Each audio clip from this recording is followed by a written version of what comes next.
రాజుగారు నమస్కారం. రాజుగారు మొదటగా మీకు కంగ్రాట్స్. Thank you. మడకశిర ఎమ్మెల్యేని ఒక 20 రోజుల్లో మీరు ఛేదించారు. అది 20 రోజుల ముందు 18 రోజులు. 18 రోజులు. ఓకే, ఈ 18 రోజుల్లో మీరు ఎలాంటి సంఘటనలు ఎదుర్కొన్నారు? అంటే అసమ్మతి కూడా అనేది వచ్చింది కదా. చంద్రబాబు నాయుడు గారు, నారా లోకేష్ గారు మొదట నన్ను బాపట్ల ఎంపీగా పంపిల్లని చెప్పేసి ప్రయత్నం చేయడం జరిగింది.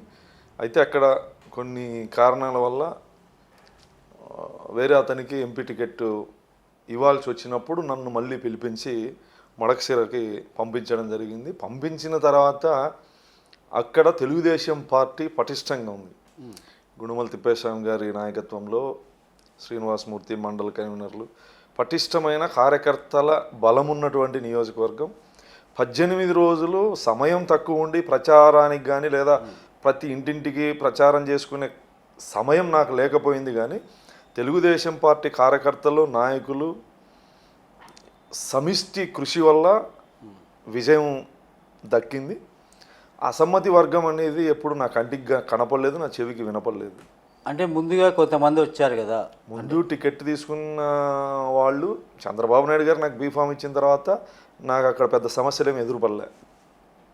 అంటే వాళ్ళు ఆల్రెడీ కలిసిపోయారు మీతో పాటు. నాకు పెద్ద సమస్యలేమి ఎదురుపడలేదు. అసలు ఏ చిన్న సమస్య కూడా మడకశిర నియోజకవర్గంలో మండల్ కన్వీనర్ల దగ్గర నుంచి, క్లస్టర్ ఇన్ఛార్జీల దగ్గర నుంచి, బూత్ ఇన్ఛార్జీల దగ్గర నుంచి, యూనిట్ ఇన్ఛార్జీల దగ్గర నుంచి, కార్యకర్తల వరకు, మెయిన్ లీడర్షిప్ ఉన్నటువంటి నాయకత్వం వహించిన వాళ్ళ దగ్గర నుంచి ఎటువంటి చిన్న సమస్య కూడా నేను ఫేస్ చేయలేదు. పార్టీ నాకు క్లియర్ చేసి నన్ను అక్కడికి పంపించడం జరిగింది. ఉన్న నాయకత్వం అప్పటికి ఇన్ఛార్జ్గా ఉన్నటువంటి గుండమల తిప్పేస్వామి గారి నాయకత్వంలో అక్కడ కార్యకర్తలు, నాయకులు సమిష్టి ఈ 18 రోజులు డే అండ్ నైట్ కష్టపడి పనిచేసి నన్ను విజయానికి దగ్గరగా తీసుకెళ్లారు. విజయం సాధించారు. యాక్చువల్గా మడకశిరలో లోకల్, నాన్ లోకల్ అని నినాదం అనేది బాగా వినపడింది. దాన్ని ఎలా చూశారు మీరు? అది లోకల్, నాన్ లోకల్ అనేది ప్రత్యర్థి పార్టీ చేసినటువంటి ప్రచారము. ఒకరిద్దరు మా పార్టీలో ఉన్నవాళ్ళు చేసిన ప్రచారం తప్ప నాకెక్కడా కూడా ఒక 5 మంది నువ్వు నాన్ లోకల్ అని ప్రశ్నించిన సందర్భం లేదు, లేదా ఇంకొకరు ఎవరు క్వశ్చన్ చేసిన సందర్భం లేదు. నేను మొదటి రోజు పోయినప్పుడే దాదాపు 8,000-9,000 మంది నాకు స్వాగతం పలకడం జరిగింది. పార్టీ పదవుల్లో ఉన్న నాయకులందరూ స్వాగతం పలకడం జరిగింది. నాకు ఆ సమస్య ఎక్కడ ఎదురు పడలే. వైఎస్ఆర్ కాంగ్రెస్ పార్టీ నాయకులు లోకల్, నాన్ లోకల్ అనే ఇష్యూని హైలైట్ చేయాలని చేశారు. కానీ అప్పుడు అక్కడ పోటీ చేసినటువంటి ఎంపీగా పోటీ చేసినటువంటి శాంతి గారు కానీ, లేదా కళ్యాణదుర్గం నుంచి అక్కడికి వచ్చిన ఉషా శ్రీచరణ్ గారు కానీ, లేదా అంతకుముందు ఉన్న ఎంపీ మాధవ్ గారు కానీ, ఇలాంటి వాళ్ళందరూ అక్కడ వాళ్ళు లోకల్, నాన్ లోకల్ అని చెప్పడానికి అవకాశం లేకుండా పోయింది. ఎందుకంటే ఆంధ్రప్రదేశ్లో ఒక నియోజకవర్గంలో గెలిచిన ఎమ్మెల్యేని జగన్మోహన్ రెడ్డి ఇంకో నియోజకవర్గానికి పంపించిన సందర్భాలు దాదాపు 30-40 అసెంబ్లీలు, 5-6 పార్లమెంట్లు ఉన్నాయి. సో అంత పెద్ద లోకల్, నాన్ లోకల్ ఇష్యూ ముందు నాదేం పెద్ద కనపడలేదు, వినపడలేదు. మీరు రాజకీయాల్లోకి ఎప్పుడు ప్రవేశించారు? ఆ రాజకీయాల్లోకి రావాలని ఎందుకు అనుకున్నారు? నాది అనంతపురం జిల్లా సింగనమల మండలం నియోజకవర్గం అలంకరానిపేట అనే ఒక చిన్న కుగ్రామం, 100 ఇళ్ళు ఉన్నటువంటి ఒక చిన్న గ్రామం. మందకృష్ణ మాదిగ్ గారి నాయకత్వంలో ఎంఆర్పిఎస్ మా వర్గాల హక్కుల కోసం, మా అభివృద్ధి కోసం మహత్తరమైనటువంటి పోరాటం జరిగేటువంటి క్రమంలో నేను ఆయన నాయకత్వానికి, ఆయన స్పీచ్లకి, మా కులానికి జరుగుతున్నటువంటి అన్యాయాలని ఖచ్చితంగా నేను కూడా ఆ పోరాటంలో భాగస్వామ్యం కావాలి, నా జాతి ప్రయోజనాల కోసం నేను కూడా ఉద్యమాల్లో పాల్గొనాలని చెప్పేసి నేను మొదట ఎంఆర్పిఎస్ ఉద్యమంలోకి రావడం జరిగింది.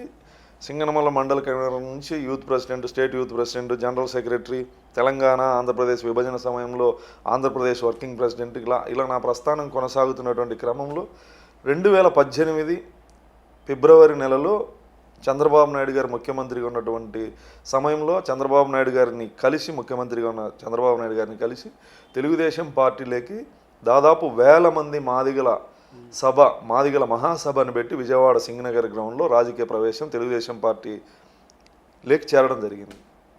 ఎందుకు తెలుగుదేశం పార్టీని ఎంచుకున్నారు?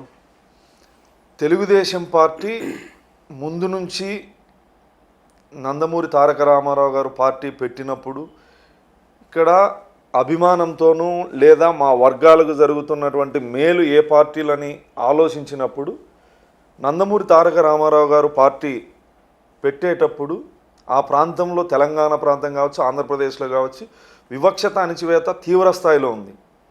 అసలు స్టోరు బియ్యం కొనుక్కోలేని పరిస్థితుల్లో దళితులు ఉన్నటువంటి నేను చిన్నతనంలో నేను చూసినాను.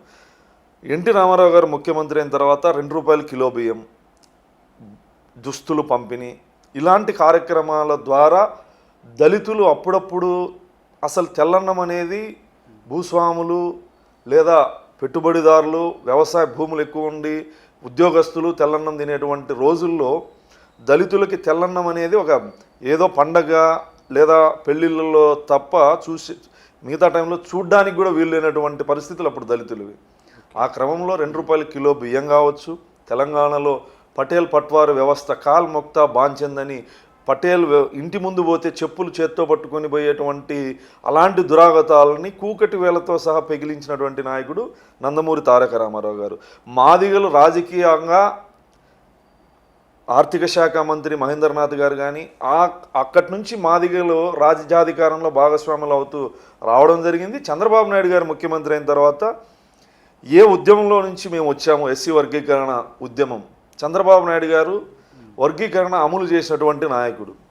దాదాపు 25,000 నుంచి 27,000 ఉద్యోగాలు మాదిగలకు, మాదిగ ఉపకులాలకు వర్గీకరణ అమలు చేసినప్పుడు, రాష్ట్రపతి ఆర్డినెన్స్ ద్వారా అమలు చేసినప్పుడు మాదిగలు లబ్ధి పొందారు. సో నేను మాదిగల పోరాటం నుంచి, వర్గీకరణ ఉద్యమం నుంచి వచ్చిన నాకు చంద్రబాబు నాయుడు గారు చిన్నప్పటి నుంచి అభిమానం. నందమూరి తారక రామారావు గారు కానీ, బాలకృష్ణ గారు కానీ చిన్నప్పటి నుంచి అభిమానం. చంద్రబాబు నాయుడు గారు అంటే ఒక తెలియని ఒక పిచ్చి అభిమానం.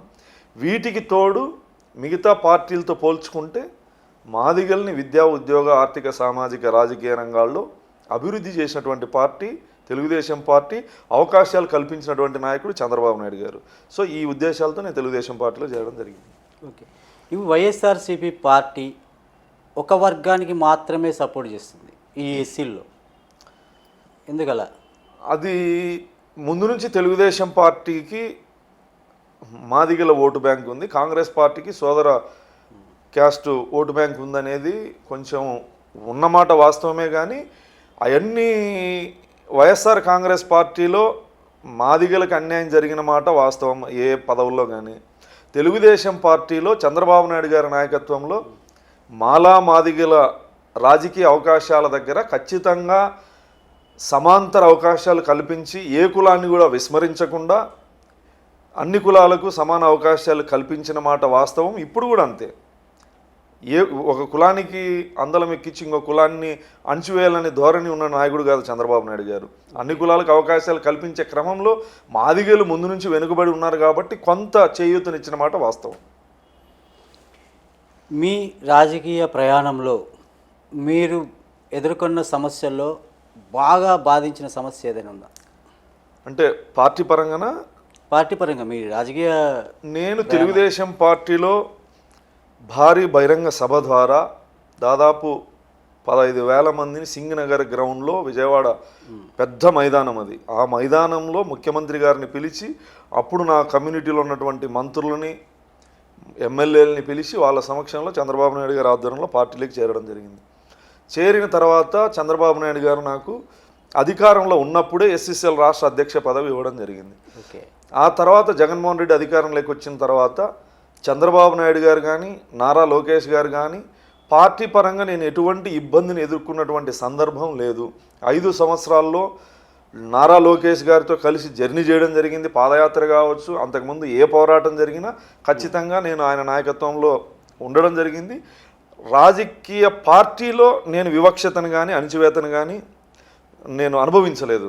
నారా లోకేష్ గారి దగ్గర ఉన్న 5-6 మందిలో పాదయాత్రలో కావచ్చు, భోజన సమయంలో కావచ్చు, లేదా నిర్ణయాల దగ్గర కావచ్చు, నాకున్న గౌరవం, రెస్పెక్టు, నాకు ప్రాధాన్యత ఉంది. నేను ఎప్పుడు కూడా నారా లోకేష్ గారి దగ్గర కానీ, చంద్రబాబు నాయుడు గారి దగ్గర కానీ నేను దళితుని కాబట్టి నాకు ఈ వివక్షత అన్న సందర్భం అయితే లేదు, ఎక్కడా లేదు. అంటే లోకేష్ గారికి మీకు ఉన్నటువంటి బాండింగ్ అంటే మధ్య చాలా బాండింగ్ అంటే నారా లోకేష్ గారికి ఒక లక్షణం ఉంది. కష్టపడి పనిచేసే వాళ్ళని ఆయన ఆదరిస్తాడు, అవకాశాలు ఇస్తాడు, అభిమానిస్తాడు. కష్టపడి పనిచేసే వాళ్ళ మీద ప్రత్యేక దృష్టి పెట్టి వాళ్ళ మంచి చెడులు కానీ లేదా పార్టీలో ఏమైనా సమస్యలు ఉన్నాయి క్లియర్ చేయడం కానీ, నిత్యం మాట్లాడడం కానీ, కార్యక్రమాలు చేసేటప్పుడు భాగస్వామ్యమయ్యే సలహాలు సూచనలు ఇవ్వడం కానీ, చేసిన కార్యక్రమాల తర్వాత అభినందించడం కానీ, ఈ రకమైన బాండింగ్తో నేను పాదయాత్రలో కూడా ఎన్ని ఇష్యూస్ వచ్చినా నేను ఆయన ఆధ్వర్యంలోనే పాదయాత్రలో పాల్గొనడం జరిగింది.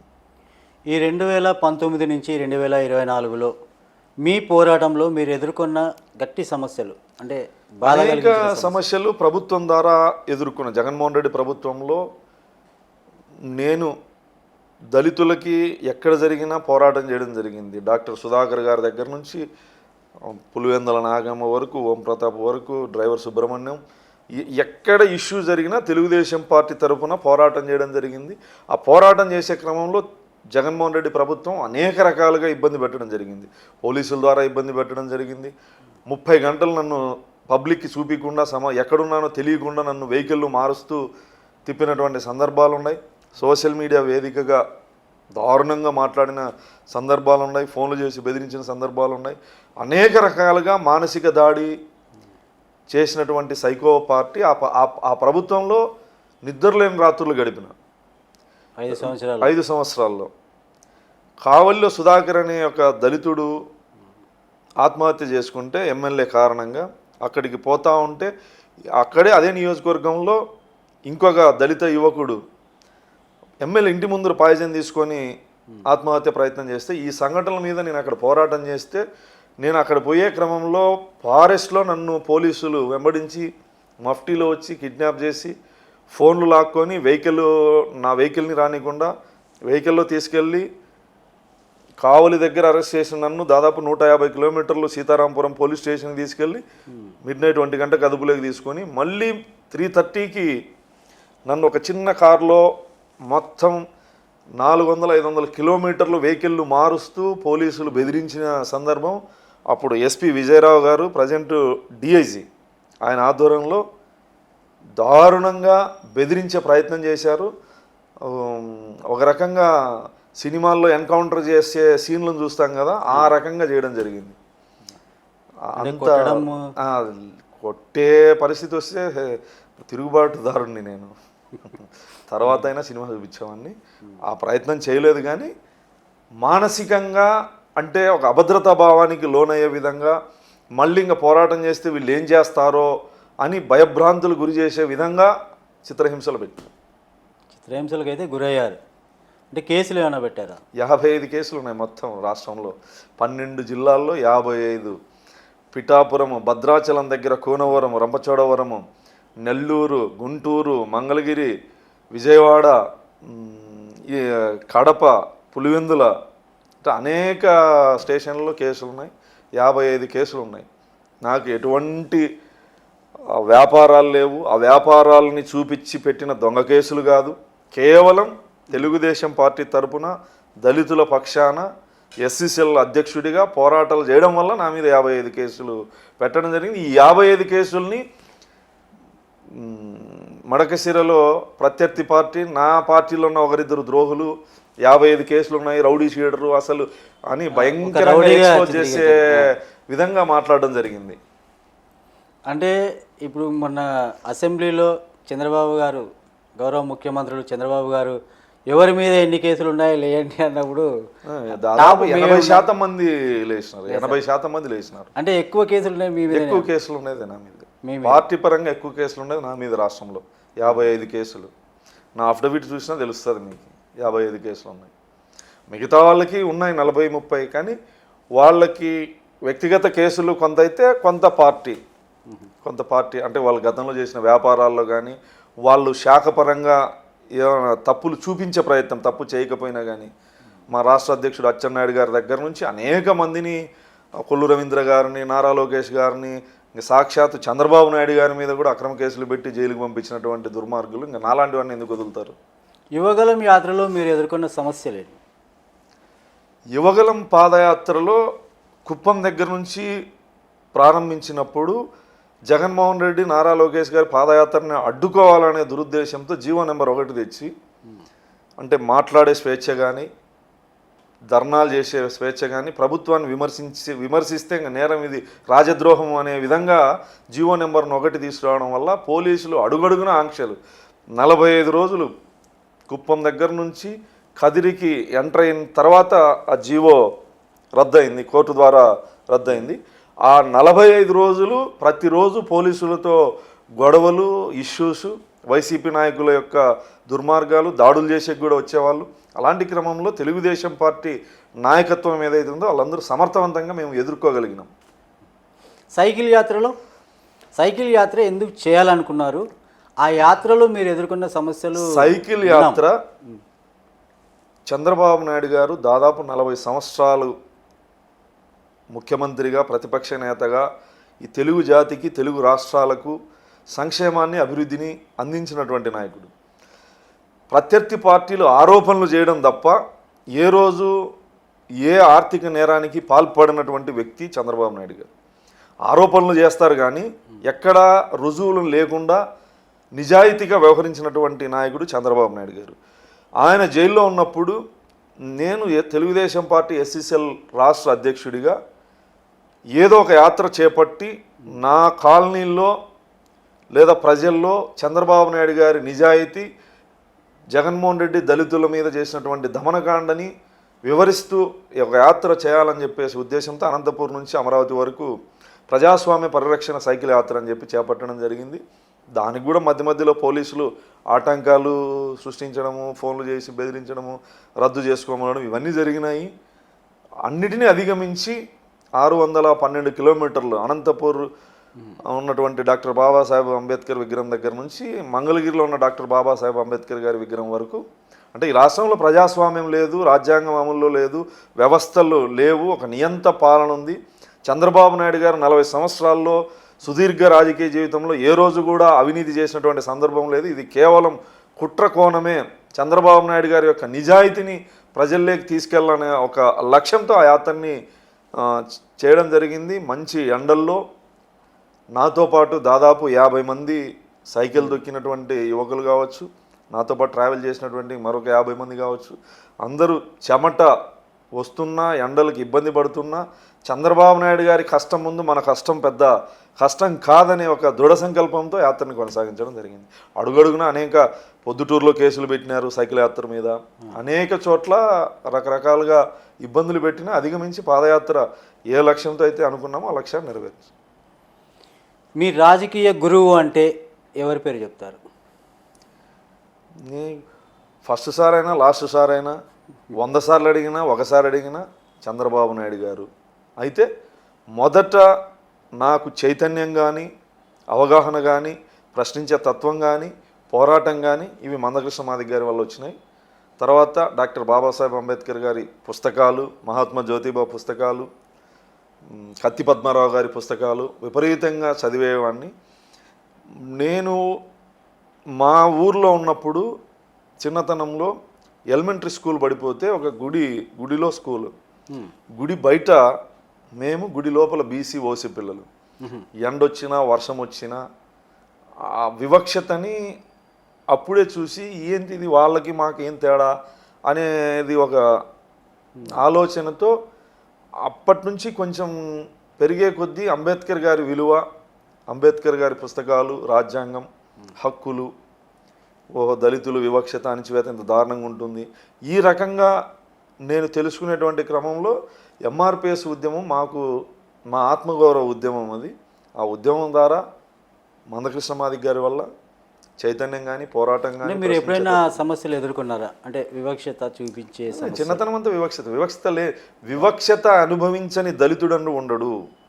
భారతదేశంలో జర్నలిజంలో ఉన్న వాళ్ళైనా సరే, రాజకీయాల్లో ఉన్న వాళ్ళైనా సరే, గ్రామీణ ప్రాంతంలో ఉన్న వాళ్ళైనా సరే, ఐఏఎస్లైనా, ఐపీఎస్లైనా, ఉప ముఖ్యమంత్రులైనా, భారతదేశ ఉప ప్రధాని అయినా, రాజ్యాంగాన్ని అందించిన అంబేద్కర్ అయినా వివక్షత నుంచి ఎవ్వరూ అతీతులు కారు, అనుభవించాల్సిందే.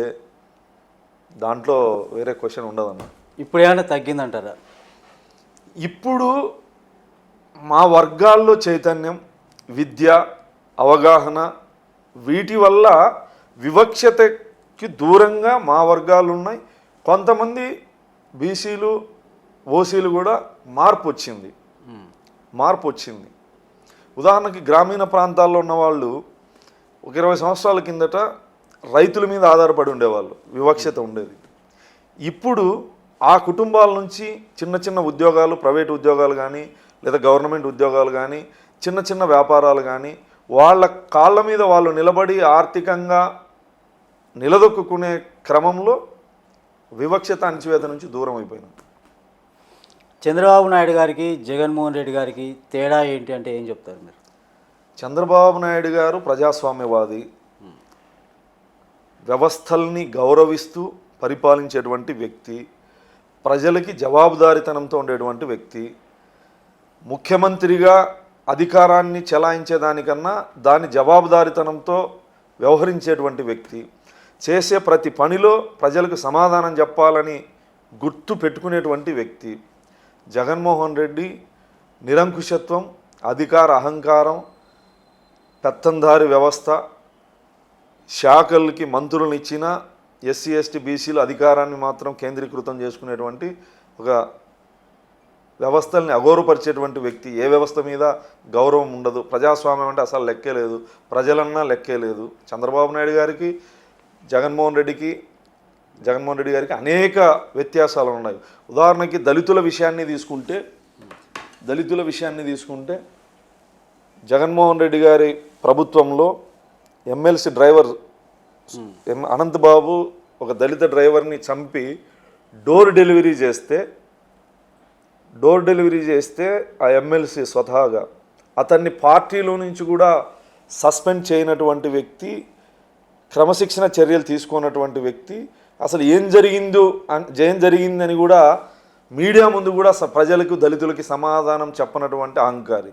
చంద్రబాబు నాయుడు గారిని తీసుకుంటే నేను ఎస్ఎస్ఎల్ రాష్ట్ర అధ్యక్షుడిగా ఆ రోజు చంద్రబాబు గారు భవిష్యత్తు గ్యారెంటీ అనే కార్యక్రమానికి అనంతపురికి రావడం జరిగింది. ఆ సంఘటన జరిగినప్పుడు నన్ను పిలిపించి ఇంత దుర్మార్గం ఎక్కడా కూడా జరగలేదు, ఎట్టి పరిస్థితుల్లో మీరు పోరాటం చేసి ఆ దళిత కుటుంబానికి అండగా ఉండమని చెప్పి చంద్రబాబు నాయుడు గారు చెప్పిన వెంటనే మేము అక్కడికి పోవడం జరిగింది. 3 రోజులు మేము అక్కడ కాకినాడలో పోరాటం చేసిన తర్వాత 4వ రోజు ఎఫ్ఐఆర్లో అతన్ని చేర్చి అరెస్ట్ చేయడం జరిగింది. అరెస్ట్ చేసిన తర్వాత కూడా వైఎస్ఆర్సీపీ ఎమ్మెల్యేలు, ఎంపీలు హంతకుణ్ణి గెలవడానికి జైలుకు పోతా ఉన్నా, అతను బయటికి వచ్చినప్పుడు పూలవర్షం కురిపించి తీసుకొచ్చిన, మళ్ళీ అతన్ని ఇంట్లో కూర్చోబెట్టుకొని రాజకీయాలు చేసి ఆ ప్రాంతానికి పోయినప్పుడు అతన్ని వేదిక మీద పెట్టుకున్నా. అంటే ఇంత దుర్మార్గం చేసిన వ్యక్తిని పార్టీ నుంచి సస్పెండ్ చేయకపోగా, ఎమ్మెల్సీ పదవి నుంచి బర్తరాఫ్ చేయకపోగా, ఇంకా అతని వేదిక పంచుకుంటాడంటే దళితులంటే ఎంత చులకన భావనో ఒకసారి అర్థం చేసుకోండి.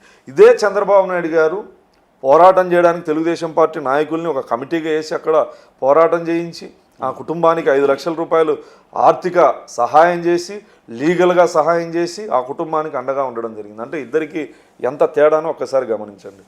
పులివెందుల్లో నాగమ్మ అనే ఒక దళిత మహిళ మీద అత్యాచారం చేసి హత్య చేసినారు.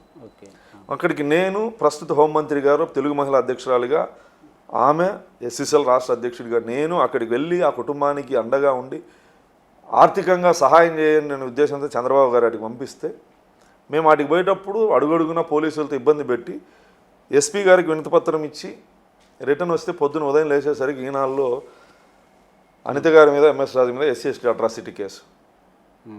అంటే దళితుల మీద మా రక్షణ కోసం ఉన్న చట్టాలని మా మీదే ప్రయోగించినటువంటి ఒక మూర్ఖపు అప్పటి ముఖ్యమంత్రి అని చెప్పుకోవచ్చు.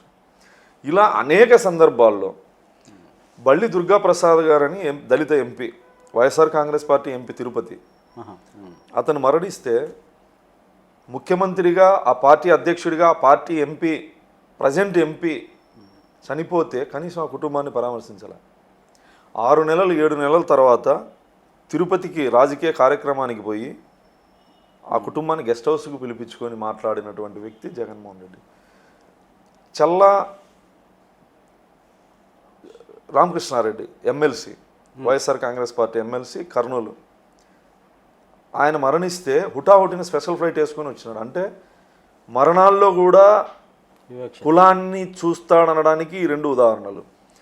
ఒక ఎంపీ చనిపోతే 6 నెలలు 8 నెలలు ఆ కుటుంబాన్ని పరామర్శించకుండా తిరుపతికి నువ్వు వేరే కార్యక్రమానికి పోతే గెస్ట్ హౌస్కి కుటుంబాన్ని పిలిపించుకొని మాట్లాడినటువంటి వ్యక్తి తన సామాజిక వర్గానికి సంబంధించిన ఎమ్మెల్సీ చనిపోతే హుటాహుటిన స్పెషల్ ఫ్లైట్ వేసుకొని పోయి ఆ కుటుంబాన్ని పరామర్శించి అక్కడికక్కడే అతని కొడుకు భగీరథ రెడ్డికి ఎమ్మెల్సీ ప్రకటించినటువంటి నేత. మరణాల్లో కూడా పరామర్శలో కూడా కులాన్ని చూస్తాడు. దిశ అనే అమ్మాయి తెలంగాణలో అత్యాచారం చేసి హత్య చేస్తే అప్పుడు ఆ ముఖ్యమంత్రిని ఎన్కౌంటర్ చేసినాడు. ఎన్కౌంటర్ చేస్తే ఈ ముఖ్యమంత్రి ఇక్కడ లేచి నిలబడి ఆ ముఖ్యమంత్రికి సెల్యూట్ కొట్టి నా ప్రభుత్వంలో నా రాజ్యంలో మహిళలకు అన్యాయం జరిగితే కళ్ళు బీకేస్తా రక్తం తాగుతానని చెప్పి డైలాగులు చెప్పినటువంటి ముఖ్యమంత్రి పులివెందులో చనిపోయింది ఒక దళిత మహిళ, అత్యాచారం చేసి హత్య చేసినాడు. అతని ఇంటికి 7 కిలోమీటర్ల దూరంలో. కనీసం మీడియా సమక్షంలో కూడా జరిగిన సంఘటన దుర్మార్గం ఖండిస్తాడా, పోలీసులు యాక్షన్ తీసుకోండి అని చెప్పకుండా, అని చెప్పడానికి కూడా మనసు రాకపోగా, అంటే మరణాల్లోనైనా మహిళల యొక్క ఆత్మాభిమానంలోనైనా కులాన్ని చూస్తాడనడానికి అనేక ఉదాహరణలు ఉన్నాయి. ఈ 2 ఉదాహరణలు సరిపోతాయని నేను అనుకుంటాను. తెలుగుదేశం పార్టీకి ఆంధ్ర రాష్ట్ర ప్రజలు ఇచ్చినటువంటి ఈ గొప్ప విజయాన్ని మీరు ఎలా చూస్తున్నారు? చంద్రబాబు నాయుడు గారి వల్ల రాష్ట్రం అభివృద్ధి చెందుతుంది, సంక్షేమాన్ని అందించగలడు అనే నమ్మకం. జగన్మోహన్ రెడ్డి పరిపాలనలో బాధింపబడని సామాజిక వర్గం లేదు, వర్గము లేదు.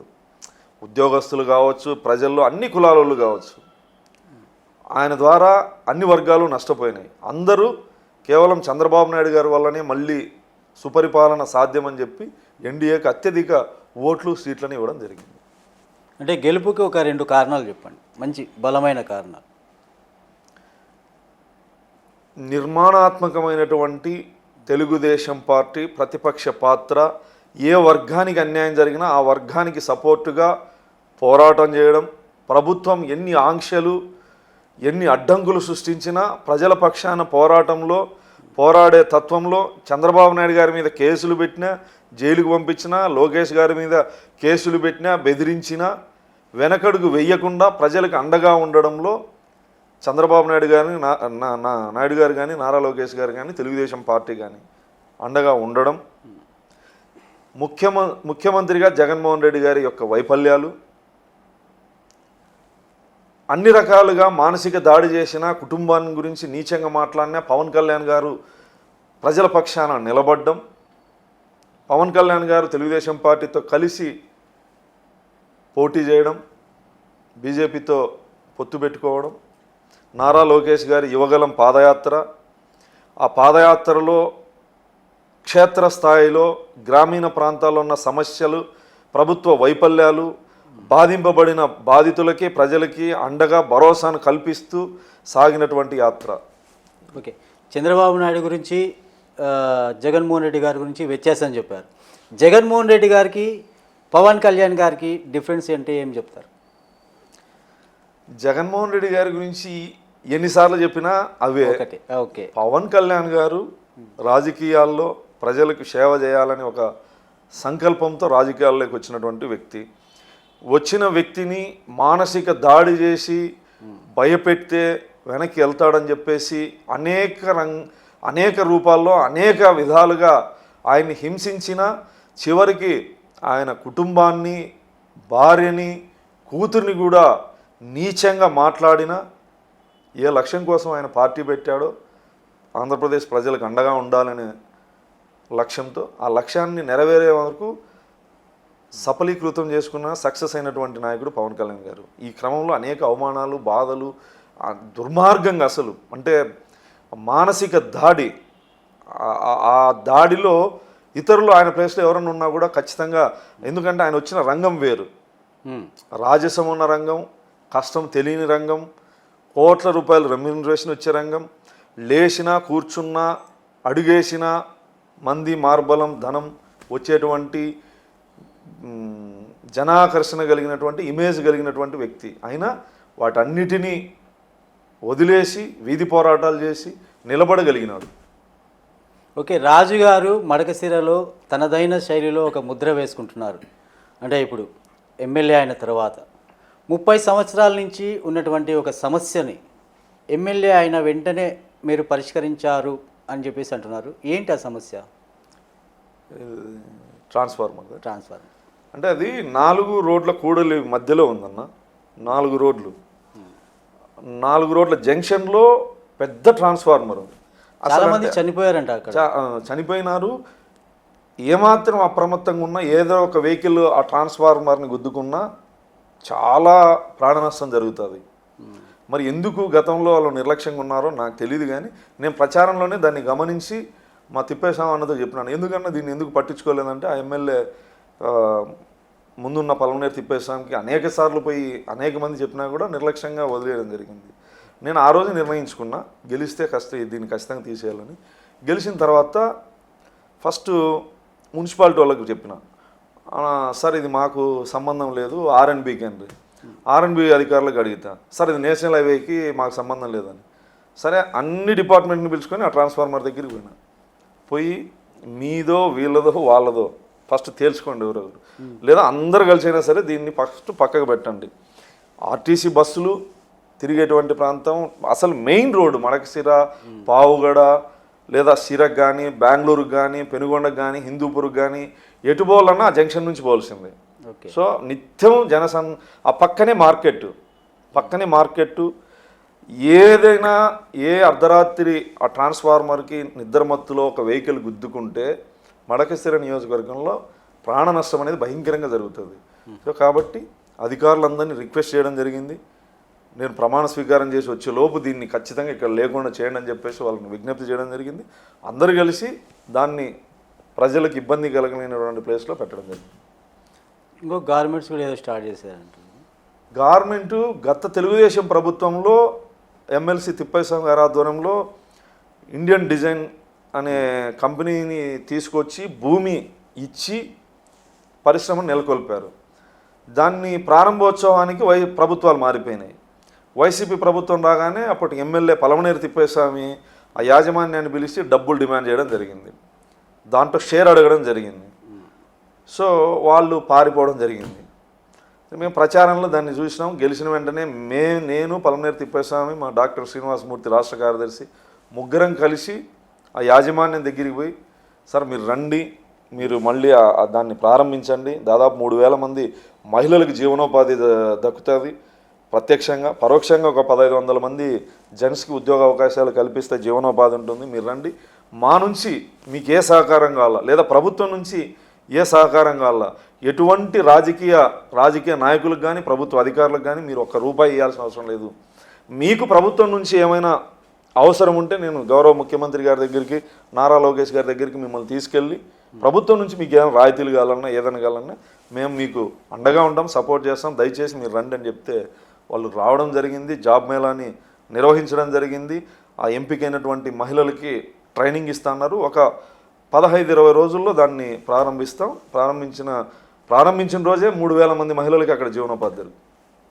అనంతపుర ఉమ్మడి జిల్లాలో మీరు ఒక వెరైటీగా, అంటే మీ ప్రత్యర్థి ఇంటికి వెళ్ళి వచ్చారు అనేసి అంటున్నారు. మా ప్రత్యర్థి రాజకీయ ప్రత్యర్థి ఈరలక్కప్పన్న ప్లేస్లో ఇంకెవరున్నా రాజకీయ ప్రత్యర్థి. ఆయన ప్లేస్లో గతంలో ఉన్న ఎమ్మెల్యే పలమనేరు తిప్పేస్వామి ఉంటే ఖచ్చితంగా నేను వెళ్ళేవాడిని కాదు. 5 సంవత్సరాలు మా కార్యకర్తలను హింసించినాడు, అక్రమ కేసులు పెట్టినాడు, దాడులు చేయించినాడు, మా కార్యకర్తల నాయకుల వ్యాపారాల మీద దాడులు చేయించినాడు, ఆర్థికంగా దెబ్బతీసినాడు. అతనే గిన నా మీద పోటీ చేసింటే ఖచ్చితంగా నేను అతని ఇంటికి వెళ్ళేవాడిని కాదు. ఈరలక్కప్ప అనే వ్యక్తి నాకంటే ఒక 20 రోజులు 30 రోజుల ముందు టికెట్ వచ్చిన వ్యక్తి. సో మా కార్యకర్తల్ని కానీ ప్రజల్ని కానీ ఇబ్బంది పెట్టినటువంటి వ్యక్తి కాదు. నా మీద పోటీ చేసిన వ్యక్తి ఓడిపోయినాడు. మార్గ మధ్యంలో ఆయన ఇల్లు అని చెప్పేసి మా సర్కిల్ ఇన్స్పెక్టర్ గారు చెప్తే ఆపండి అని చెప్పేసి వెళ్ళి మాట్లాడి యోగక్షేమాలు తెలుసుకోవడం జరిగింది తప్ప ఖచ్చితంగా రాజకీయ ప్రత్యర్థి కాకుండా, పోటీ చేసిన వ్యక్తి కాకుండా గత ఎమ్మెల్యేగిన పోటీ చేసింటే ఖచ్చితంగా నా కార్యకర్తల మనోభావాల్ని కానీ, బాధింపబడిన నా కార్యకర్తల యొక్క మనోభావాల్ని దెబ్బతీసే విధంగా కానీ ఉండేవాడిని కాదు. నేను కూడా ఖచ్చితంగా శత్రుభావంతో చూసేవాడిని. ఇతనికి బాధింపబడిన నా కార్యకర్తలకి ఎటువంటి సంబంధం లేదు. కాబట్టి శత్రుభావం కన్నా లేదా రేపు మా నియోజకవర్గాన్ని అభివృద్ధి చేయాలన్నా సలహాలు సూచనలు అవసరం. ఖచ్చితంగా ఒక కొత్త రాజకీయ ఒరవడితో ముందుకు పోవాలనే లక్ష్యంతో వెళ్ళడం జరిగింది. అదే అనంతపురం ఉమ్మడి జిల్లాలో ఎప్పుడూ లేదనమాట. మిగతా నియోజకవర్గాల పరిస్థితులు భిన్నంగా ఉంటాయి. మా నియోజకవర్గం మడకశిర అనేది కొంచెం ప్రశాంతంగా ఎటువంటి కుట్రలు కుతంత్రాలు లేదా రాజకీయంగా కానీ తీవ్ర స్థాయిలో ఉండేటువంటి పరిస్థితి ఉండదు. మిగతా నియోజకవర్గాలని నా నియోజకవర్గంతో పోల్చాల్సిన అవసరం లేదు. మాది ప్రశాంతతకి మారు పేరు. సో దాన్ని ఇంకా పెంచే బాధ్యత నా మీద ఉంది. ఓకే, ఆ క్రమంలో నేను వెళ్ళడం జరిగింది.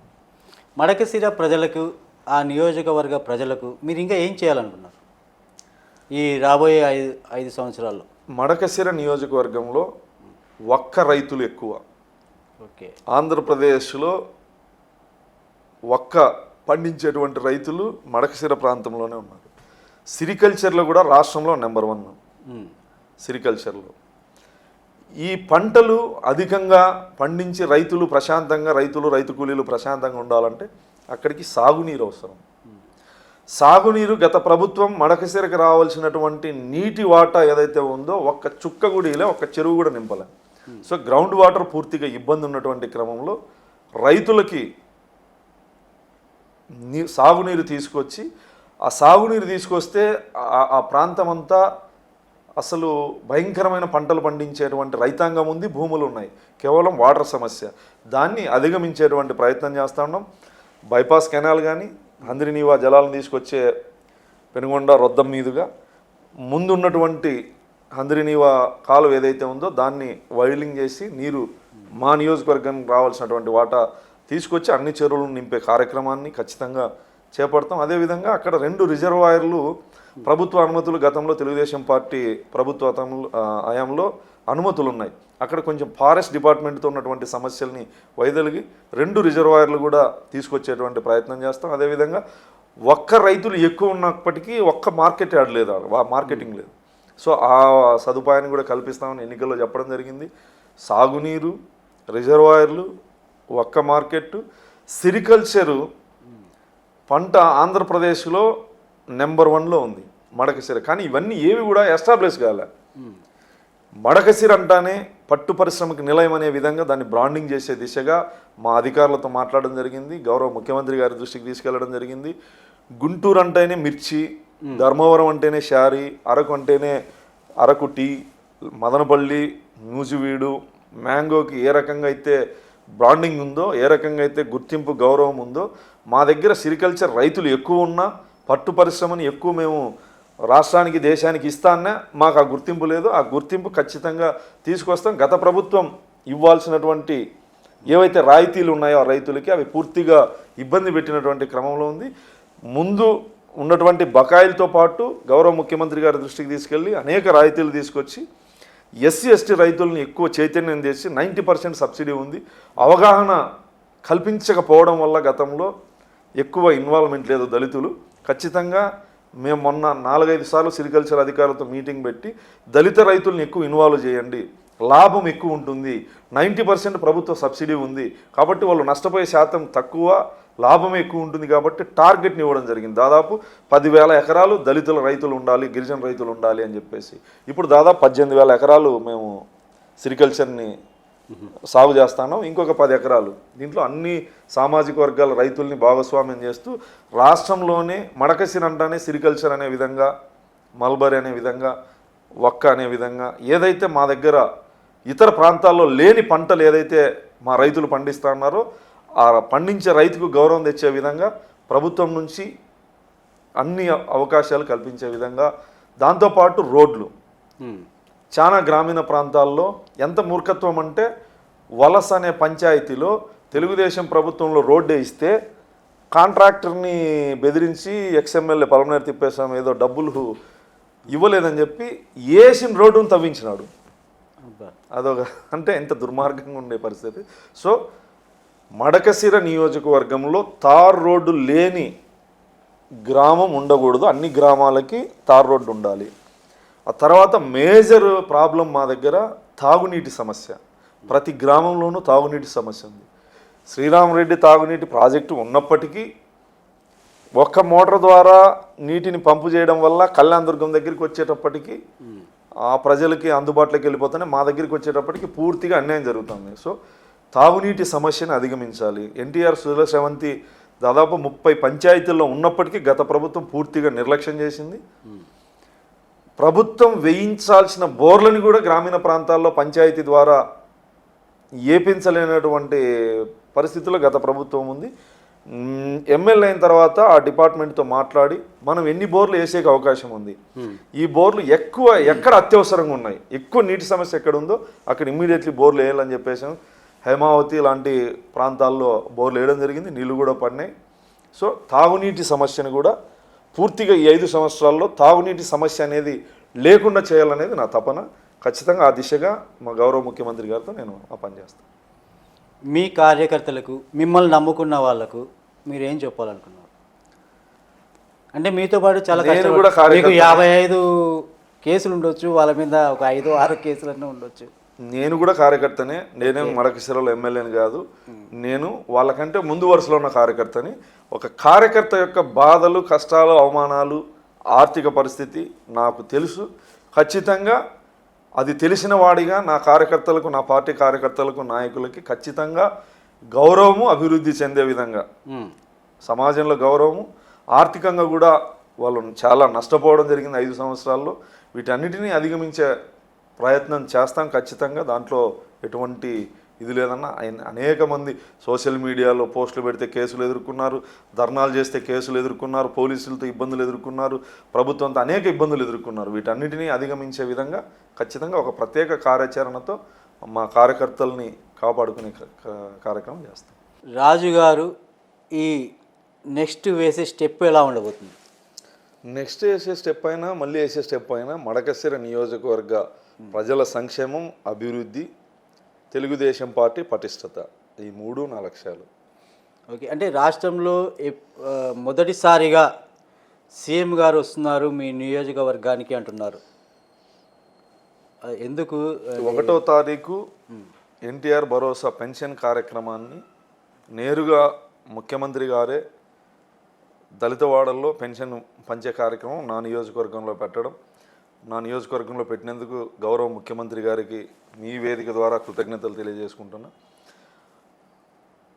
ప్రభుత్వం చేసే కార్యక్రమం ప్రజల్లోకి తీసుకెళ్లే క్రమం గత ముఖ్యమంత్రి పర్యటన నియోజకవర్గాలకు కానీ జిల్లాలకు కానీ ఉందంటే అనేక రకాలుగా ఆర్థిక భారం పడేది. అవేమీ లేకుండా ప్రస్తుత ముఖ్యమంత్రి చంద్రబాబు నాయుడు గారు హంగు ఆర్భాటాలు లేకుండా, ప్రభుత్వ ధనం వృధా కాకుండా, కేవలం ఏ గ్రామంకైతే ఆయన వస్తున్నాడో ఆ గ్రామం వరకే జనం వచ్చి చిన్న రచ్చబండ సభ, దళితవాడలో 2 ఇళ్ళకి, బీసీ వాడల్లోనూ, ఎస్టీ కాలనీలోనూ 5-6 ఇళ్ళకి పెన్షన్ స్వయంగా ఆయన ఇచ్చి ఆ గ్రామంలో ఉన్న ప్రజలతో మాట్లాడి, పరదాలు ఉండవు, చెట్లు కొట్టేయడం ఉండదు, ఆ వేల సంఖ్యలో పోలీసులు ఉండరు, ప్రభుత్వ ధనం వెచ్చించి పెద్ద టెంట్లు వేయడాలు ఉండవు, ఏసీ కూలర్లు ఏమి ఉండవు. నా మడకశిరలో ఉన్నటువంటి కే గుండుమల్ అనే గ్రామానికి వస్తున్నాడో ఆ గ్రామంలో ఉన్న గుడి మెట్ల మీద, అక్కడ ఉన్నట్టు అరిగి మీద బెడ్లు కూడా వేయద్దని చెప్పడం జరిగింది. కానీ ముఖ్యమంత్రి గారు కదా, నేను ఒప్పుకోలేదు. మాకు ఐఏఎస్ అధికారులు చెప్పినా కూడా జస్ట్ ఆ బండల మీదే వేసి ఒక సామాన్య నాయకుడిగా ఆ కార్యక్రమం జరుగుతుంది. రాష్ట్ర ముఖ్యమంత్రి వస్తున్నాడనే హంగు ఆర్భాటాలు కానీ, ధనం ఖర్చు కానీ ఏమీ లేకుండా ప్రశాంతంగా సింపుల్గా కార్యక్రమం జరగబోతుంది. మేము నిన్న పోయినప్పుడు ఆ గ్రామంలో పెద్ద చెట్లు ఉన్నాయి. ఆ ఊరి కొంపదీసి జగన్మోహన్ రెడ్డికి వచ్చింటే మొత్తం ఆ చెట్లను కొట్టేపించేవాడు. చంద్రబాబు నాయుడు గారు కాబట్టి ఆ చెట్ల కిందే ప్రోగ్రాం ఉంది. అంటే మొదటిసారి రావడం అనుకుంటా. మొదటిసారి రావడం అనేది నిజంగా నేను అదృష్టంగా భావిస్తా ఉన్నా. రాష్ట్ర ముఖ్యమంత్రిగా బాధ్యతలు తీసుకున్న తర్వాత తిరుమలకి వెళ్ళడం జరిగింది, లేదా పోలవరం దగ్గరికి వెళ్ళడం జరిగింది, విమానాశ్రయం భోగాపురం వెళ్ళడం జరిగింది. కానీ ఒక జిల్లాకి, ఒక నియోజకవర్గ కార్యక్రమానికి రావడం అనేది మొట్టమొదటిసారిగా అనంతపురం జిల్లా, ఉమ్మడి జిల్లా మడకశిరకు వస్తా ఉన్నాడు. దీనికి నేను ప్రత్యేకంగా మా చంద్రబాబు గారికి, మా గౌరవ ముఖ్యమంత్రి గారికి కృతజ్ఞతలు తెలియజేసుకుంటాను. మొదటి విడత మంగళగిరిలో ఆయన నివాసానికి సమీపంలో ఇవ్వడం జరిగింది. బయటికి వస్తున్నటువంటి కార్యక్రమం అయితే రాష్ట్రంలోనే ఇది మొదటి కార్యక్రమం. అంటే మా ప్రజలు కూడా, మా నియోజకవర్గంలో ఉన్న ప్రజలు కూడా చాలా సంతోషంగా ఉన్నారు. మొదటిసారి మా దగ్గరికే ముఖ్యమంత్రి గారు వస్తున్నారు అని చెప్పి. చిన్న బాధాకరమైన విషయం అంటే ప్రజలు, కార్యకర్తలు ఉత్సాహంగా ఉన్నప్పటికీ ప్రభుత్వ నియంత్రణలో భాగంగా, అంటే ఎటువంటి హంగు ఆర్భాటాలు, డబ్బు ఖర్చు పెట్టకూడదు, జన సమీకరణ అనేది, జనాలు ఇబ్బంది ఉండకూడదు, ఏ గ్రామంలో వాళ్ళు ఆ గ్రామంలోనే పెన్షన్ పెంచుకోవాలనే ఒక ప్రభుత్వ నిబంధన ఏదైతే ఉందో దాన్ని కట్టుబడి ప్రశాంతంగా కార్యక్రమాన్ని జయప్రదం చేసుకుంటాం. అంటే ఇప్పుడు మీ ప్రత్యర్థి పార్టీ వైసీపీ వాళ్ళు మీరు అధికారంలోకి వచ్చినాక హత్యా రాజకీయం అయిపోయింది, హత్యలు ఎక్కువ జరిగాయి, దాడులు ఎక్కువ జరిగాయి అని చెప్పేసి అంటున్నారు. వాళ్ళు ఢిల్లీలో కూడా పోయి ధర్నాలు ఇవన్నీ జరిపించారు కదా, మీ దాంట్లో నిజంగా జరుగుతున్నాయి ఇవన్నీ? ఇది చాలా పెద్ద హాస్యాస్పదం జగన్మోహన్ రెడ్డి గారు. అంటే ఎందుకు అలా, అంటే ఏమని?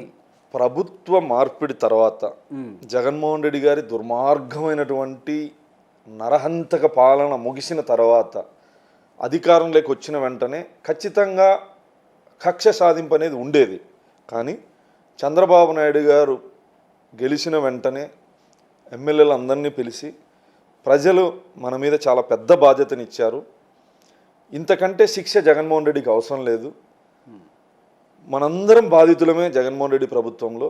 నేను కూడా సోషల్ మీడియాలో కొంతమంది క్వశ్చన్ చేసే వాళ్ళకి, అంటే కొంతమంది కార్యకర్తలు ఎక్కువగా పార్టీని అభిమానించేవాళ్ళు, చంద్రబాబు గారిని అభిమానించేవాళ్ళు, లోకేష్ గారిని అభిమానించేవాళ్ళు, ఎవరైతే ఎక్కువ కొడాలి నాని, వంశీ ఇలాంటి దుర్మార్గులు ఎవరైతే పార్టీని, చంద్రబాబు గారిని వ్యక్తిగతంగా ఇబ్బంది పెట్టాడు, వాళ్ళందరినీ ఏమి చేయలేదు మనము అనే ఒక సోషల్ మీడియాలో చాలా క్వశ్చన్లు చూస్తూ ఉంటాం. వాళ్ళందరికీ ఈ వేదిక ద్వారా నేను సమాధానం చెప్తాను.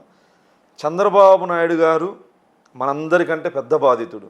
53 రోజులు 54 రోజులు జైల్లో ఒక సామాన్య ఖైదీ కంటే దారుణంగా హింసించి అవమానపరిచిన, మనందరికంటే ఆవేదన ఆయనకి ఎక్కువ ఉన్న, మనందరినీ ఇబ్బందులు పెడుతున్న క్రమంలో నిద్రలేని రాత్రులు గడిపి కార్యకర్తలని పోలీస్ స్టేషన్లకి తీసుకెళ్ళిన, సిఐడి ఆఫీస్కి వెళ్ళిన, ఆ రాత్రులంతా మేలుకొని నాయకులంతా సమన్వయం చేసి లీగల్గా అందరినీ పంపించి ఆ నాయకుడు బయటకు వచ్చేంత వరకు మిడ్-నైట్ ఎంత టైం అయినా సరే వాట్సాప్ గ్రూపుల ద్వారా సమాచారం తెలుపుకొని ఆయన చేసేటువంటి సహాయం చేసేటువంటి వ్యక్తి, వ్యక్తిగతంగా ప్రపంచ స్థాయి గుర్తింపు గౌరవం ఉన్నటువంటి వ్యక్తిని అప్రదిష్ట పాలు చేసి జైల్లో వేసి ఇబ్బంది పెట్టినా ప్రజలకు జవాబుదారీతనంతో ఉండాలి. ప్రజల్ని మనం జగన్మోహన్ రెడ్డిలా ఉండకూడదు, కక్ష సాధింపు చర్యలు వద్దు అని చెప్పి హితువు పలుకుతానే ఎమ్మెల్యేలు అందరూ కూడా చాలా మొత్తం 80% బాధితులే, ఎమ్మెల్యేలు 80% బాధితులే.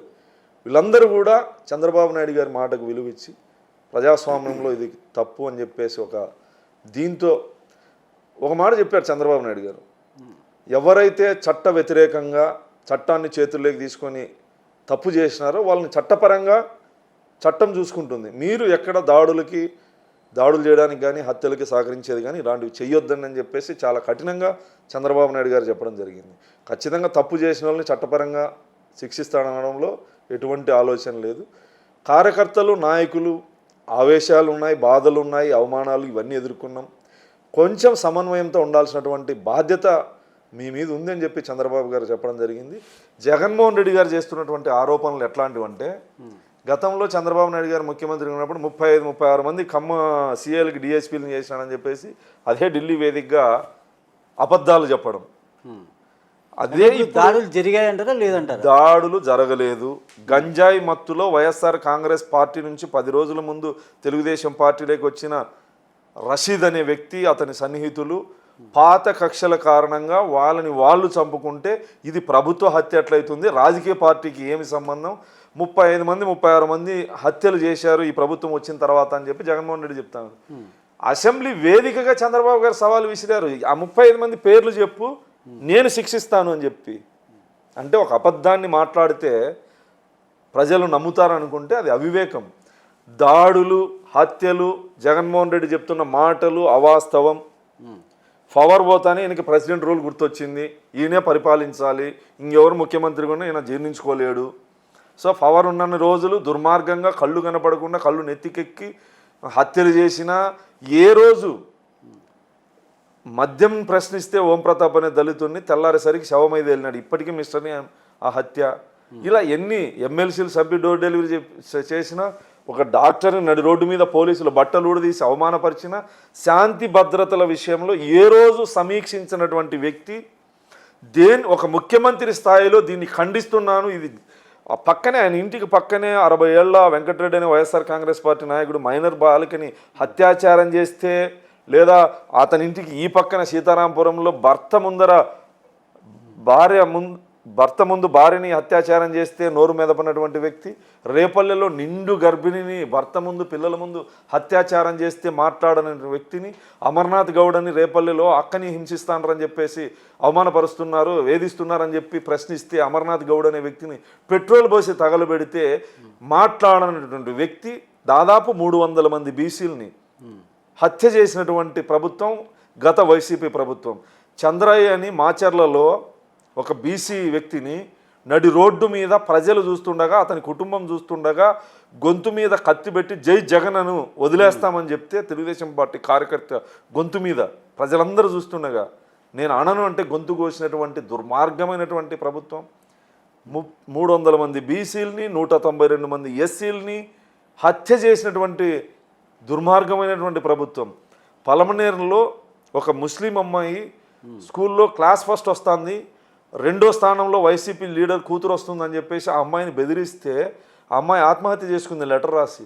ఇలాంటి దుర్మార్గాలు ఎన్ని జరిగినా మాట్లాడనటువంటి వ్యక్తి 40 రోజుల్లో అధికారం కోల్పోతానే మతిభ్రమించి ఏదో చంద్రబాబు నాయుడు గారి మీద మంచి పేరు వస్తూ ఉంది, సూపర్ 6 ఏవైతే హామీలు ఇచ్చాడో అవన్నీ ఒకటొకటి, అన్నా క్యాంటీన్లు కావచ్చు, పెన్షన్ పెంపు కావచ్చు, మెగా డిఎస్సి కావచ్చు, ఇలాంటివన్నీ ప్రజలకి సౌకర్యవంతమైన పరిపాలన అందిస్తూ ఉన్నాడు, అభివృద్ధికి అడుగులు వేస్తున్నాడు, ఏ రకంగా అప్రదిష్ట పాలు చేయాలని చెప్పేసి ఢిల్లీలో ధర్నా చేసినటువంటి జగన్మోహన్ రెడ్డి దేనికా ధర్నా? ఏం జరిగింది ఇక్కడ? రషీద్ అని నువ్వు 35-36 మందిని హత్య జరిగిందని చెప్తాను, మరి 35 మంది దగ్గరికి నువ్వు ఎందుకు పోలే? ఎందుకు రషీద్ దగ్గరికి పోయినావు? నువ్వు ముఖ్యమంత్రిగా ఉన్నప్పుడు ఇన్ని దుర్మార్గాలు జరిగితే నోరు మెదపలే. నీ నియోజకవర్గంలో డాక్టర్ అచ్చన్న అని దళిత డాక్టర్ని మిగతా ఎంప్లాయీస్ కడప జిల్లాలో కిడ్నాప్ చేసి చంపేసి కుటుంబానికి సమాచారం ఇవ్వకుండా బాడీని తీసుకెళ్ళి పోస్ట్మార్టం చేసి మాంసం ముద్దలు నా కుటుంబానికి ఇవ్వడం జరిగింది. ఇదే పులివెందల్లో ఇంకొక దళితుడిని నడి రోడ్డు మీద గొంతుకొని చంపిన సింహాద్రిపురం మండలంలో ఎప్పుడు నువ్వు మాట్లాడలేదే? బీసీలని హత్య చేసినా మాట్లాడలే, దళితుల్ని హత్య చేసినా మాట్లాడలే. ప్రత్యక్షంగా వైసీపీ ఎమ్మెల్యేలు భాగస్వామ్యమైన కావలిలో కరుణాకర్ అనే దళితుడు రావడానికి ప్రత్యక్షంగా అప్పటి ఎమ్మెల్యే రాంప్రతాప్ రెడ్డి కారణం. ఇంకొక అబ్బాయి దళిత అబ్బాయి ఆ ఇంటి ముందు ఆత్మహత్య ప్రయత్నం చేశాడు, ఆ కుటుంబాలను ఆదుకుంది తెలుగుదేశం పార్టీ. అతనికి మెరుగైన వైద్యం చెన్నైలో ఇప్పించి ఆ దళితుడిని ఈరోజు ప్రాణాలతో ఉన్నాడంటే హర్ష అనే వ్యక్తి తెలుగుదేశం పార్టీ. ఆ కుటుంబాన్ని ఏదైతే కరుణాకర్ అనే వ్యక్తి దళిత వ్యక్తి ఆత్మహత్య చేసుకున్నాడో, 2 చెరువుల చేపలు పెంపకం లీజుకు తీసుకొని కరుణాకర్ అనే ఒక దళిత యువకుడు, చేపలు బాగా వృద్ధి చెందిన తర్వాత దాదాపు ₹1 కోటి ఆస్తి అది 2 చెరువులో కలిసి. ఇతను పెట్టుబడికి ఒక 30-40 లక్షలు అప్పు చేసినాడు. అప్పు చేసిన వాళ్ళతో ప్రెజర్ చేయించి చేపలు పట్టుకోకుండా చేస్తే తల్లి కొడుకు ఆ ఎమ్మెల్యే దగ్గరికి పోతే తల్లిని కాలుతోదని, అక్కడ ఉన్నటువంటి ఒక 2 లీడర్లు వైసీపీ లీడర్లు చేపలు పట్టుకోవద్దని హోకం జారీ చేస్తే అప్పులు కట్టుకోలేక ఆత్మహత్య చేసుకొని నా మరణానికి కారణం వీళ్ళు అని లెటర్ రాసి చనిపోతే కనీసం ఆ ఎమ్మెల్యేని మందలించినావా? అంటే ఇప్పుడు దళిత మహిళల మీద అత్యాచారాలు ఎక్కువ జరుగుతున్నాయి అంటున్నారు, వాళ్ళ మహిళల మీదనే. అంటే ఈ గత 4-5 రోజుల నుంచి ఇది తెలుగుదేశం ప్రభుత్వం అధికారంలోకి వచ్చిన తర్వాత శాంతి భద్రతల విషయంలో కఠినంగా వ్యవహరిస్తూ ఉన్నారు ముఖ్యమంత్రి గారు. నాయకులకి హితబోధ చేయడంతో పాటు ఐపీఎస్ అధికారులను కానీ, జిల్లా ఎస్పీలను కానీ, డీజీలను కానీ మీటింగ్ పెట్టుకొని ఎక్కడ ఒక చిన్న సంఘటన జరగకూడదు, చిన్న సంఘటన జరిగినా ముఖ్యమంత్రి స్థాయిలో ఆయనే స్పందించి ఆయనే మాట్లాడుతున్నారు. ఇంకెక్కడ లాండ్ ఆర్డర్ ప్రాబ్లం వస్తుంది? జగన్మోహన్ రెడ్డికి అధికారం పోయింది, అధికారం పోతానే పార్టీని కాపాడుకోవాలి. మీరు గమనించండి, 20 కిలోమీటర్లు జర్నీ చేస్తే పైన హెలికాప్టర్లో వచ్చే వ్యక్తి, పైన హెలికాప్టర్లో జర్నీ చేస్తే కింద ట్రాఫిక్ ఆపల్లా, పరదాలు కట్టల్లా, చెట్లు నరికేయల్లా, ఏం జరిగినా రాడు. లా అండ్ ఆర్డర్ కాదు కదా, రాష్ట్రం అధోగతి పాలవుతున్నా ఆ తాడేపల్లి కొంపల నుంచి ఏ రోజు బయటికి రాని వ్యక్తి ఈరోజు నరసరావుపేటకు రషీద్ అనే వ్యక్తి గంజాయి మత్తులు రౌడీ షీటర్లు చంపుకుంటే ఆటికి పోతున్నాడు, ఢిల్లీకి పోతున్నాడు, ప్రెస్ మీట్లు పెడుతున్నాడు. గత 5 సంవత్సరాల్లో మీడియా ముందుకు వచ్చిన దానికన్నా ఈ 40 రోజుల్లో మీడియా ముందుకు వచ్చింది. నేను ఒక్కటే సూటిగా ప్రశ్నిస్తా ఉన్నా, మా ప్రభుత్వంలో దాడులు జరుగుతాయని అంటున్నావు, హత్యలు జరిగినాయని చెప్తా ఉన్నావు.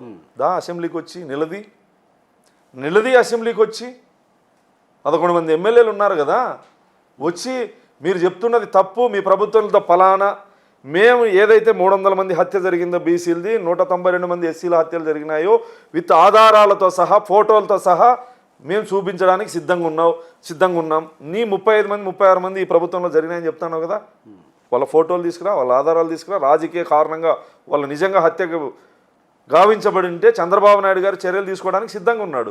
అసెంబ్లీ వేదికగా సవాల్ విసిరినాడు నీకు. మరి ఎందుకు రావడంలే?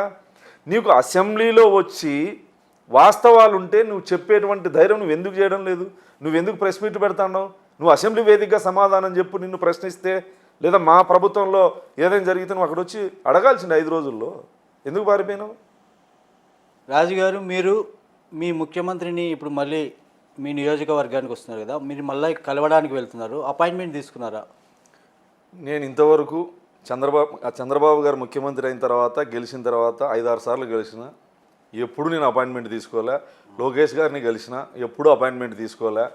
జగన్మోహన్ రెడ్డి గారిని కలవాలంటే ఎమ్మెల్యేలు మంత్రులకి అపాయింట్మెంట్ అవసరం ఉండేది.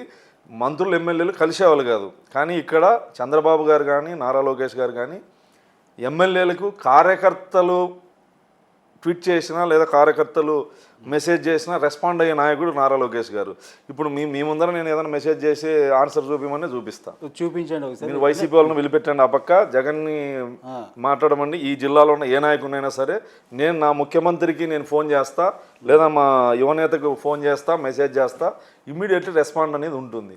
ఈ 5 సంవత్సరాలు చూసి ఇప్పుడు గెలిచిన తర్వాత కూడా నేను ఏ రోజు అపాయింట్మెంట్ తీసుకోలే. ఏ రోజు నేరుగా వెళ్ళడమే. మా ముఖ్యమంత్రి గారి దగ్గర ప్రజాస్వామ్యం ఉంటుంది. మేము చెప్పినా వినడం, దానికి సమాధానం చెప్పడం, లేదా జరిగే మార్గాలు చెప్పడం. మా నాయకుడు ఓపిగ్గా ఎవ్వరు చెప్పినా వినతిపత్రం ఇచ్చే వాళ్ళ దగ్గర నుంచి కూడా ఎమ్మెల్యేల వరకు ఏ సమస్యను చెప్పినా ఓపిగ్గా విని సమాధానం చెప్పేటువంటి వ్యక్తి చంద్రబాబు నాయుడు గారు. ముఖ్యమంత్రి దగ్గరికి వెళ్ళాలంటే మంత్రులు, గతంలో వైసీపీ మంత్రులు వెళ్ళలేనటువంటి పరిస్థితి. ఎమ్మెల్యేలు అయితే ఇంకా అసలు ఇప్పుడు మొత్తం ఒకరు బయటకు వచ్చి చెప్తాను కదా, 5 సంవత్సరాల్లో ధనుంజయ రెడ్డి వ్యక్తి ఉండేవాడు, ధనుంజయ రెడ్డిని సజ్జలకు మాత్రమే చెప్పాలని. మా దగ్గర సజ్జలు లేరు, ధనుంజయ రెడ్డిలు లేరు. మాకు డైరెక్టు చంద్రబాబు గారు, నారా లోకేష్ గారు. మంత్రులతో పని ఉంటే మంత్రుల దగ్గరికి వెళ్తాం. ఇక్కడ ఎక్కడా కూడా ముఖ్యమంత్రికి ఎమ్మెల్యేలకి గ్యాప్ అనేది ఉండదు, మంత్రులకి ఎమ్మెల్యేలకి గ్యాప్ ఉండదు, కార్యకర్తలకి ముఖ్యమంత్రికి గ్యాప్ ఉండదు. ప్రతి శనివారం కార్యకర్తలు ప్రజల కోసం పార్టీ కార్యాలయం మంగళగిరిలో వినతిపత్రం తీసుకుంటాను చంద్రబాబు గారు. ఆయన అందుబాటులో లేకపోతే మంత్రులని, సీనియర్ నాయకులని కలిపి వినతిపత్రాలు తీసుకునే బాధ్యతని నాయకులకి, మంత్రులకి అప్పగించారు. అంటే ఇక్కడ ఎక్కడ కూడా ప్రజలకి, ప్రభుత్వానికి గ్యాప్ లేదు, కార్యకర్తలకి, నాయకుడికి గ్యాప్ లేదు.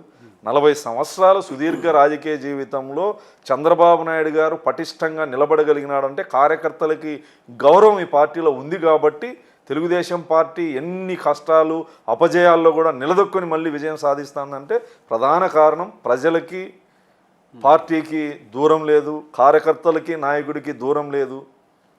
గత ముఖ్యమంత్రిని మీరు ఎమ్మెల్యేలని ప్రశ్నించింటే పాపం సమాధానం చెప్పలేరు. కానీ మాకైతే చంద్రబాబు గారికి దృష్టికి ఏ సమస్యను తీసుకెళ్లాలన్నా, మా యువనేత దృష్టికి ఏ సమస్య తీసుకెళ్లాలన్నా మధ్యలో సజ్జలలు, ధనుంజయ రెడ్డిలు లేరు. చివరిగా మీరు మడకశిర ప్రజలకు మీరు ఏం చెప్పాలనుకున్నారు, ఏం చేయాలనుకున్నారు? మడకశిర నియోజకవర్గ సమగ్ర అభివృద్ధి, సాగునీరు, తాగునీరు, మా ప్రాంతానికి కావాల్సినటువంటి ప్రభుత్వం నుంచి రావాల్సినటువంటి ఏవైతే ఉన్నాయో అవన్నీ రప్పించే విధంగా చంద్రబాబు గారి దృష్టికి తీసుకెళ్ళి, గౌరవ ముఖ్యమంత్రి గారి దృష్టికి తీసుకెళ్ళి ఆ నియోజకవర్గాన్ని అభివృద్ధి చేస్తాం. ఎన్నికల మేనిఫెస్టోలో మేము ప్రచారంలో ఒక్క మార్కెట్ యార్డు కానీ, సాగునీరు కానీ, తాగునీరు కానీ, రోడ్లు కానీ ఏవైతే హామీలు ఇచ్చామో ఆ హామీలన్నీ ఖచ్చితంగా నెరవేరుస్తామని చెప్పేసి ధీమా ఉంది. ఎందుకంటే మా ముఖ్యమంత్రి గారు అన్ని నియోజకవర్గాలకు సమానంగా ఫండ్స్ ఇచ్చే విషయం కానీ, లేదా ఎక్కడ ఏది ఎక్కువ అవసరమో వాటి మీద ఎక్కువ దృష్టి పెట్టి ప్రజలకు అభివృద్ధికి కానీ సంక్షేమానికి కానీ సహకరించేటువంటి నేత చంద్రబాబు నాయుడు గారు కాబట్టి ఖచ్చితంగా మడకశిర నియోజకవర్గాన్ని అభివృద్ధి పథంలోకి తీసుకెళ్తాం. చిట్ట చివరనుంది, కర్ణాటక బార్డర్లో ఉంది, అభివృద్ధికి నోచుకోలేదు, తాగునీటి సమస్య కూడా అధికంగా ఉంది. వీటన్నిటినీ అధిగమించే విధంగా ప్రతి మంత్రి దగ్గరికి వినతులు తీసుకెళ్ళి అవసరమైతే ఆ మంత్రుల్ని మా నియోజకవర్గానికి తీసుకొచ్చి వాస్తవ పరిస్థితులను వాళ్ళకి తెలియజెప్పి బడ్జెట్ని తీసుకొచ్చి మా నియోజకవర్గ అభివృద్ధికి కృషి చేస్తాం. ఓకే, థ్యాంక్ యూ రాజు గారు.